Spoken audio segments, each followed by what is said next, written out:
When society progressed, castes were divided.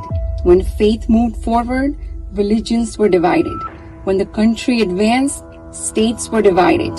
When democracy flourished, the government lost its concern for the masses. The police force was established for security, but the number of crime cases increased. Science progressed and the atomic energy was invented. Education system progressed, but unemployment also increased simultaneously. With the advancement in medical science, the side effects of medicine also increased. Women received the status of equality, but along with it, exploitation of women increased. Is this progress or decline? Rise or fall? Certainly this is decline. This is fall. To stop this decline, when the spiritual university stepped ahead based on spirituality, the hands of law tried to restrain it with the shackles of government rules. And today, it has become a topic of discussion in the entire world. Many questions are raised about the spiritual family. Is this a family or an organization? Or is it a university? What is their daily routine? Who is their manager? Which constitution do they follow? After all, what do so many girls do here? And how do they manage their expenditure? Why are girls living here, forsaking the modern world? Today, let us know what the reality is from the people around the world. Om Shanti. Om Shanti. Om Shanti. There are many types of education systems in India. This school has chosen a spiritual education system for itself. The education given is based on Gita, which is his very occupation.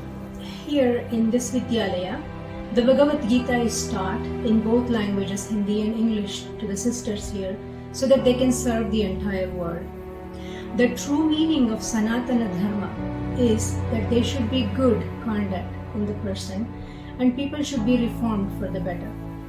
For that reason, this school or this Vidyalaya is open and it is situated in the middle of the society. There is no need of any kind of certificate for the knowledge of the Gita. The proof is reflected on the behavior of the individuals. In this spiritual Vishwavidyalaya, it is offered a course of 7 days. It is taught by the sisters both in Hindi and in English. So, this knowledge can be offered to everyone in the world. I have heard the courses quite a lot times. I feel it is very deep knowledge and I always discover many new points. Even small tasks are done together as a team.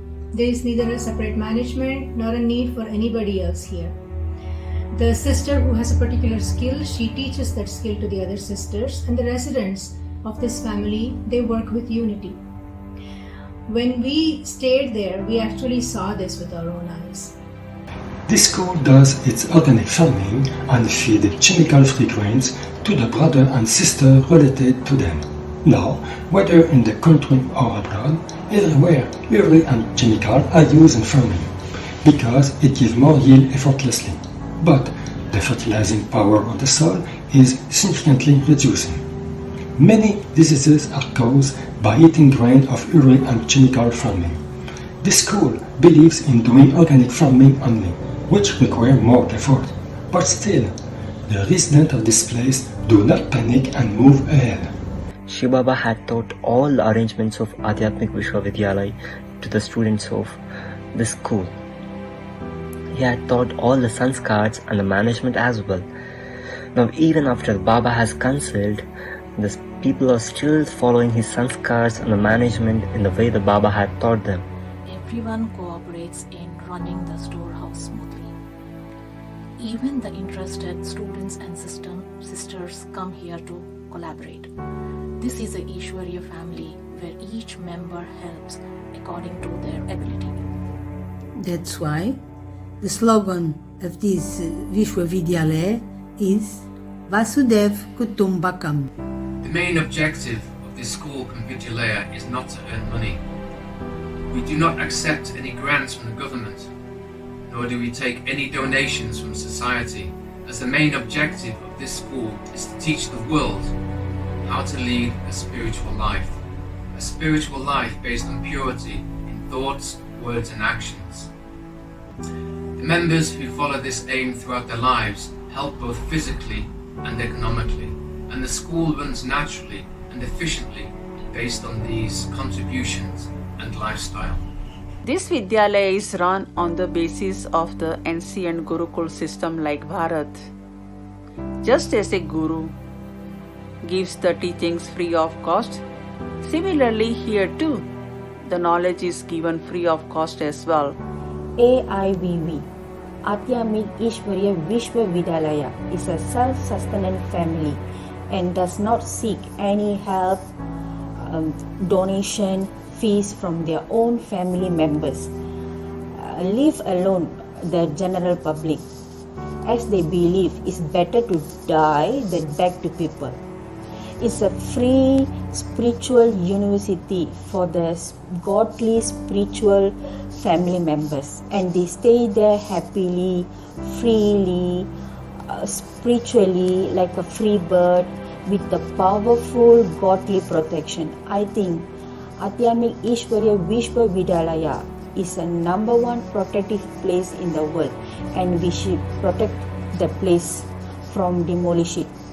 The family does not need much money. They lead a simple life but with elevated thoughts. The food here is also very simple. When India is laden with poverty, is it appropriate for the children of God to be eating 36 types of food? No. India possesses the most valuable knowledge that has never been registered in its history.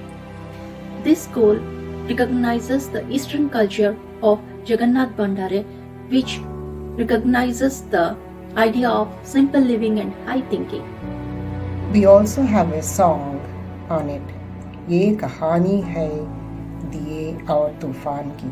That is, this is the story of a lamp and the storm. It is said that law is blind. In fact, the law is not blind. Instead, it has blindfolded its eyes. Blind law means to be unbiased. One question. Are all the organizations that have a registration good? Their actions is lawful, loyal? There is one saying, not everything that glitters is gold. Nowadays, any ordinary person will not hesitate to admit that hence, if this godly government gets registered, with this corrupt government, corruption will begin here as well. As goes the saying, as is the king, so are the subjects. If it's true that all activities are legal and lawful, then Chairperson of Delhi Commission for Women, Swati Maliwal, would not have said when she stayed one day at government-registered Nari Niketan that it's a living hell. Whereas I had always had a very good spiritual experience in AIVV, and I've spent a pleasant time there every time I visited. And that's the reason I look forward to visit India again and again, and I want to visit my spiritual family. There are many maidens in this Vidyalaya because they believe that all tasks can be accomplished only through the power of purity. This is why celibacy is given much importance here. They believe that heaven can be accomplished only through that. There is much false propaganda spread in the media regarding this school, but no one has been able to find any proof of any wrongdoings. If they had seen anything, it would have surfaced in the media, but only false accusations have been made. I can guarantee that no wrongdoings goes on there, as I have witnessed the activities of the Vidyalaya, and am well aware of its daily routine too. The first and foremost thing the government should do is close the biggest brothel in Asia, operating in Kolkata, India. The shocking fact is that brothel is registered under the government, and 11,000 prostitutes there also have licenses. In contrary, Adhyatmik Ishwariya Vishwa Vidyalaya gives utmost importance to purity and empowers women. The proof of it is that it is women who handle the management of the Vidyalaya by leading a pure life. Liquor brings degradation of the world, and the government register it to run its business in an orderly way. The government of India issues license and encourages lots of companies such as those who sell cigarettes, liquor and also brothels.